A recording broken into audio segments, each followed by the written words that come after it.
চাশালো শারিকনি দামবরি তাম্মা জরা খুয়াই হাপাংনি রেমজনি রং নখলवा প্রতিগরে সুশাসন মেলা সালংনি বাগৈ চেঙ্গিরে জাখা ও পান্দাও মানজাখা কল্যাণপুর বিধানসভানি এমএলএ পিনাকিতা চৌধুরী খুয়াই হাংখদে কাসকু জয়দেব দেববর্মা সুব্রত মজুমদার খুয়াই ডিএমনো কারিবতে কুবনি তাংফাংরক আশালো মেলানি যত উস্তল নন ফিতারামানি বিসিংতি ফিয়গৈ রেখা MLA পিনাকিতা Chowdhury aboni yagulo sharik jorao hukumu mukumu rusajak pandabo songsajakka o mela salni romui cholinai biskang salobo omahai tangbutang rok khlaijagino thangnai hini saka এগুলির সুবিধা গ্রহণ করা অত্যন্ত কষ্টকর। প্রায়শই বিশেষত শ্রমজীবী অংশের মানুষ যেখানে তাদের শ্রমের বিনিময়ে তাদের সংসার চলে, সেই হাজিরা মার দিয়ে তাদের পক্ষে শহরে এসে ডিএম এসডিএম অফিস বা বিভিন্ন দপ্তরে এসে সেই সুবিধাগুলি গ্রহণ করা তাদের জন্য প্রায় অসম্ভব। তো সেই সমস্ত মানুষগুলি যাতে প্রশাসনের সুবিধা তাদের বাড়ির কাছেই পেতে পারে, সেজন্য আমাদের দেশের মাননীয় প্রধানমন্ত্রী নরেন্দ্র মোদীজি বিকশিত ভারত সংকল্প যাত্রা দেশব্যাপী শুরু করেছেন।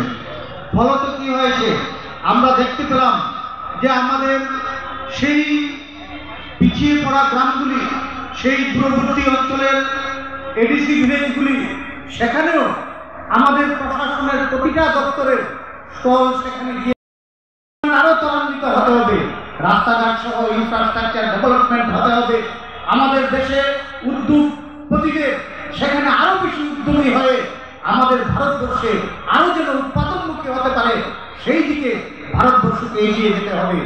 প্রধানমন্ত্রী নরেন্দ্র মোদীজি সে সংকল্প থেকে সে প্রচেষ্টা শুরু করলেন এবং আজকের দিনে ভারত ধীরে ধীরে এগিয়ে চলতে চলতে আমাদের ভারতবর্ষ পৃথিবীর পঞ্চম অর্থনৈতিক শক্তিশালী দেশে পরিণত হয়।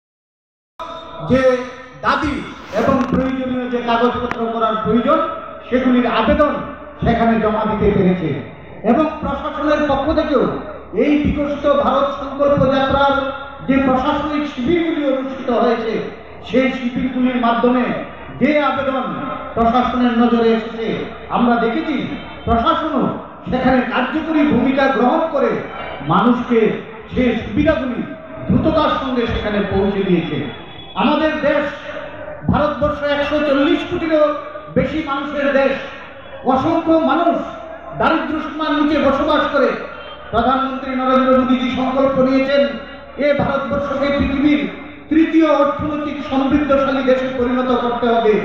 এ দেশকে যদি তৃতীয় অর্থনৈতিক সমৃদ্ধশালী দেশে পরিণত করতে হয়, তাহলে আমাদের দেশের গরিব অংশের মানুষের আর্থসামাজিক অবস্থার পরিবর্তন হতে হবে।